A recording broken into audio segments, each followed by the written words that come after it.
Une conférence de presse qui passe au crible des différentes thématiques. D'abord, le ministre Cheikh Sako a indiqué que la commission de suivi des accords politiques s'active pour débattre les questions liées à la tenue des élections locales. Dans le contexte actuel, il a estimé qu'il est temps de faire bouger les lignes.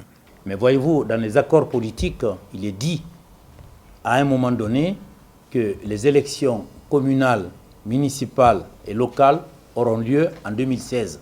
Et il est précisé avant la fin du premier semestre, c'est-à-dire avant le 30 juin.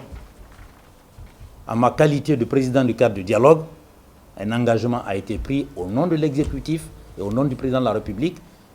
C'est pourquoi la commission de suivi qui était prévue dans les accords, qui se réunissait une fois par semaine, mais après les élections présidentielles, une fois par mois, a tenu ses réunions jusqu'à fin décembre. J'ai tenu à assister à la première réunion de 2016 pour rappeler un certain nombre de règles et de principes et pour dire aussi que dans notre pays, quand on prend des engagements, il faut le respecter. La détention préventive, un autre aspect évoqué et qui a fait la polémique dans la cité, le ministre confie qu'une commission provisoire de suivi et de détention préventive sera déployée dans un mois. Sa mission sera d'examiner tous les cas de détenus préventifs. Il ne faut pas que cette durée de privation de liberté excède le temps prévu dans le code. C'est pourquoi on appelle détention préventive excessive.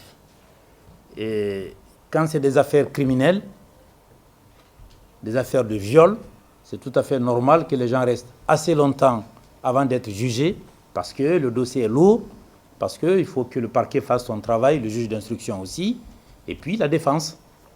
Puisque les choses peuvent se retourner. Les victimes peuvent changer d'avis, des éléments à charge et à décharge mettent du temps pour être constitués. Concernant les 7 cadres du ministère des Affaires étrangères qui croupissent en prison suite au trafic des passeports diplomatiques, le juge d'instruction a pris ses responsabilités, insiste le ministre de la Justice. Il précise de passage que les droits des détenus ont été respectés.